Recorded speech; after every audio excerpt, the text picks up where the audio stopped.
Hello, നമുക്കിന്നൊരു അടിപൊളി spicy tomato chutney കണ്ടാലോ? അതിന് 2 സബോള, 2 പച്ചമുളക്, ഒരു 4-5 തക്കാളി ഞാൻ എടുത്തിട്ടുണ്ട്. പാൻ വെച്ച് പാൻ ചൂടാവുമ്പോഴത്തേക്കും അതിലോട്ട് നമുക്ക് ഓയിൽ ആഡ് ചെയ്ത് കൊടുക്കാം. ഓയിൽ നല്ലപോലെ ഒന്ന് ചൂടാവുമ്പോഴത്തേക്കും അതിലോട്ട് 1 സ്പൂൺ നല്ല ജീരകം ആഡ് ചെയ്യണം.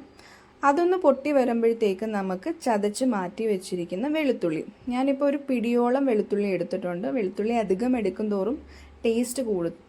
അപ്പം ഞാൻ ഒരു പിടി വെളുത്തുള്ളിയും കൂടെ ആഡ് ചെയ്തതൊന്ന് മൂപ്പിച്ചെടുക്കുന്നുണ്ട്. അതൊന്ന് മൂത്ത് വരുമ്പോഴത്തേക്കും അരിഞ്ഞു മാറ്റി വെച്ചിരിക്കുന്ന സവാള, ഇതൊത്തിരി കുനുകുനാന്നൊന്നും അരിയണമെന്നില്ല കേട്ടോ. സാധാരണ അരിയുന്ന പോലെ ഒന്ന് അരിഞ്ഞു മാറ്റി അതിലോട്ട് ആഡ് ചെയ്ത് നല്ലപോലെ ഒന്ന് മിക്സ് ചെയ്യുക. അതിൻ്റെ കൂട്ടത്തിൽ തന്നെ നമുക്ക് പച്ചമുളകും കൂടെ ആഡ് ചെയ്ത് കൊടുക്കാം. എന്നിട്ട് രണ്ടും കൂടെ നല്ലപോലെ മിക്സ് ചെയ്ത് അതൊന്ന് വാടാനായിട്ട് മാറ്റി വെക്കാം.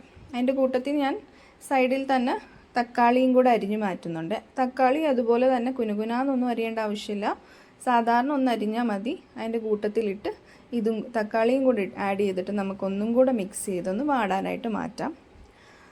പിന്നെ ഇതിൽ നമുക്ക് ആഡ് ചെയ്യേണ്ടതായിട്ടുള്ളത് മല്ലിയിലയാണ്, അതൊന്ന് അരിഞ്ഞ് മാറ്റുന്നുണ്ട്. ഇപ്പം നമുക്കിതിലോട്ട് പൊടികൾ ചേർത്ത് കൊടുക്കാം. ആദ്യം ഞാൻ ചേർക്കുന്നത് മുളക് പൊടിയാണ്. 1 സ്പൂണോളം നമ്മൾ മുളക് പൊടി ആഡ് ചെയ്യുന്നുണ്ട്. ഒരു ഇച്ചിരി മഞ്ഞൾപ്പൊടി, ഒരു 1/4 ടീസ്പൂൺ നമുക്ക് പെരുംജീരകത്തിൻ്റെ പൊടിയും, പിന്നെ ഇതിൻ്റെ എല്ലാം ടേസ്റ്റ് ബാലൻസ് ചെയ്യാനായിട്ട് കുറച്ച് പഞ്ചസാരയും കൂടെ ആഡ് ചെയ്ത് നല്ലപോലെ ഒന്ന് മിക്സ് ചെയ്ത് നമുക്ക് മാറ്റി വെക്കാം.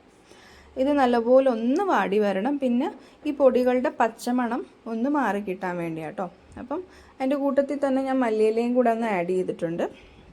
ഇതൊന്ന് നല്ലപോലെ വാടാനായിട്ട് നമുക്ക് മാറ്റി വെക്കാം. ഒരു എണ്ണ തെളിയുന്ന ഒരു പരുവം മാറ്റി വെച്ച് ഗ്യാസ് ഓഫാക്കാം.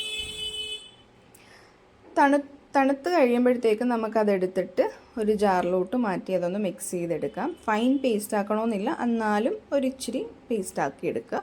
എന്നിട്ട് അതേ പാത്രത്തിലോട്ട് കുറച്ച് ഓയിൽ ഒഴിക്കുക, അതിലോട്ട് കടുകിട്ട് പൊട്ടിക്കുക. കടുക് പൊട്ടി വരുമ്പോഴത്തേക്കും കറിവേപ്പിലയും കൂടെ ആഡ് ചെയ്യുക.